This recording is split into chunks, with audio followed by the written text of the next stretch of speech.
अस्सलाम वालेकुम क्लास। आज का हमारा टॉपिक है इफ़ स्टेटमेंट्स पर। हमारे जो आज का हम अपना मैनुअल चेक कर लेते हैं पहले, सबसे पहले कि हमारे मैनुअल में क्या है। क्लास हमारा मैनुअल देखिए कुछ इस तरह से है। आज के टॉपिक में हमें कवर करना है अपने डिसीजन स्टेटमेंट्स को बेसिकली, जिसके अंदर हमारे पास क्या क्या कुछ आ जाता है। इफ़ एल्स, नेस्टेड और स्विच स्टेटमेंट्स। ठीक है, ये तीन किस्म के स्टेटमेंट्स आ जाते हैं। हम पहले सिंपल इफ स्टेटमेंट देखेंगे, फिर इफ एल्स देखेंगे, फिर नेस्टेड इफ एल्स देखेंगे, फिर स्विच स्टेटमेंट देखेंगे। मैं आपको कुछ एग्जांपल्स रन करके बताऊंगी और कुछ आप लोगों को जैसे इन सब स्टेटमेंट्स का स्ट्रक्चर पता है, आपने स्ट्रक्चर देख लिया है इन सब का, के बेसिक स्ट्रक्चर इनका क्या होता है, कंडीशन ट्रू होने के बाद क्या होता है, कौन सा ब्लॉक एग्जीक्यूट होता है, कौन सी स्टेटमेंट एग्जीक्यूट होती है, ये सब आपको पता है। लेकिन मैं आपको सबसे पहले इनका कुछ कोड की एग्जांपल्स रन करके बताऊंगी ताकि आपके लिए आसानी रहे। मैं अपनी स्क्रीन शेयर करती हूँ आपके साथ ताकि लास्ट टाइम की तरह हमारा कोड इनविजिबल ना हो।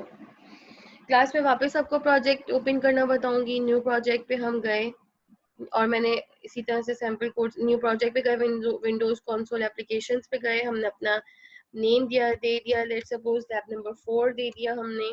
उसके बाद ओके,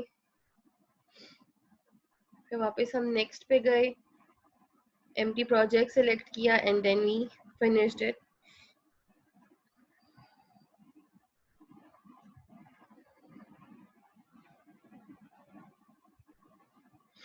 मैंने आपके लिए कुछ सैम्पल कोड्स बना के रखे हुए हैं जो मैं आपको रन करके दिखाती जाऊंगी ताकि आपके लिए आसानी हो। मैं एग्जांपल्स रन करने के बाद कॉपी पेस्ट करके रख लेती हूँ। अब हम अपनी फाइल को एक नाम दे देंगे।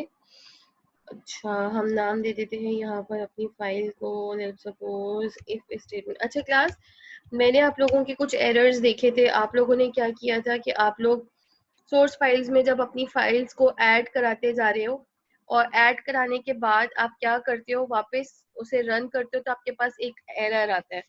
ठीक है, तो आप लोग फिर वापस नया प्रोजेक्ट बनाते हो। तो वापस नया प्रोजेक्ट बनाने की जरूरत नहीं है। लेट सपोज यहाँ पे आपने एक और फाइल ऐड करा दी, एक और फाइल ऐड करे। जब हमने फर्स्ट फाइल को रन किया था तो हम जब सेकेंड फाइल को .cpp की फाइल को, सोर्स फाइल को सेकेंड को रन करेंगे तो हमारे पास एक एरर आ जाएगा। उस एरर का सॉल्यूशन ये नहीं है कि आप नया प्रोजेक्ट बनाओ। ठीक है, नए प्रोजेक्ट से भी आपका एरर खत्म हो जाएगा, लेकिन आप जाके इस फाइल को कमेंट कर दो, इस फाइल के मेन को कमेंट कर दो, कंपाइलर को एक दफा बंद कर दो। उसके बाद वापस जब इस फाइल के मेन को कमेंट कर देंगे ना आप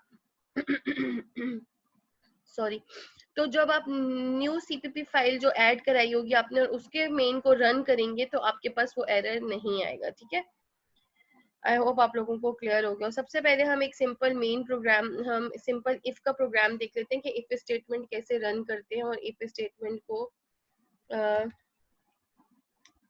किस तरह से हम, कैसे वो वर्क कर रही है। सिंपल हमारे पास देखिए सेम प्रोग्राम बिल्कुल वैसा ही है। आईओ स्ट्रीम्स हम यूज कर रहे हैं, नेम स्पेस एसटीडी। हमने एक इंटीजर ले लिया है सैलरी।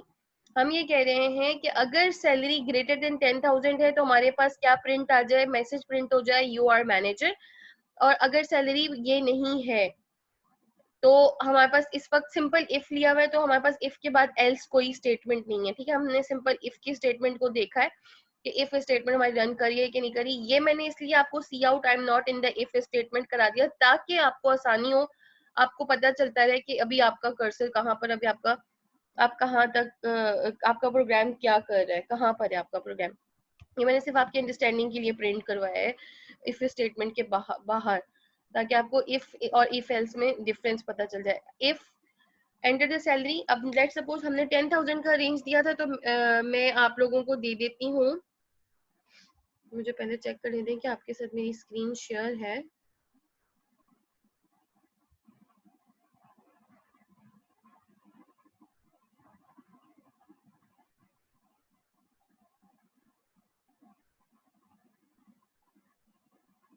आई होप आप लोगों को विजिबल हो।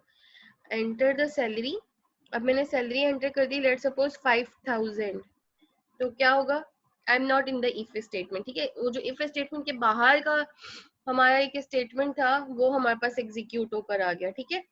अब हम क्या करते हैं, वापस अपने प्रोग्राम को रन करते हैं, ठीक है। हमने वापस अपने कंट्रोल F5 किया, प्रोग्राम को रन किया और मैंने सैलरी दे दी 10,000 दे दी ना। अरे 10 1 2 3,000 आई am not in the if statement, ये वापस से आई am not in the if statement कह रहा है। अच्छा, ग्रेटर देन 10,000 की लगी हुई है, हमारे पास कंडीशन क्या है, ग्रेटर देन 10,000, तो मैंने दे दी 12 1 2 3 12,000, यू आर अ मैनेजर, ठीक है, मैनेजर। उसके बाद उसने क्या कहा, आई am not in the if statement, यानी कि उसने बाहर वाली स्टेटमेंट को भी प्रिंट किया। यहाँ तक आपको क्लियर है। इफ स्टेटमेंट, ये सिंपल इफ स्टेटमेंट है। अब मैं इधर यहाँ पर अपना मीटिंग एंड करके जरा चेक करती हूँ आपको कंसोल विंडो शो हो रही है या नहीं। उसके बाद नेक्स्ट मैं अपनी लेक्चर में आपको इफ एल्स और नेस्टेड वगैरह बताती हूँ।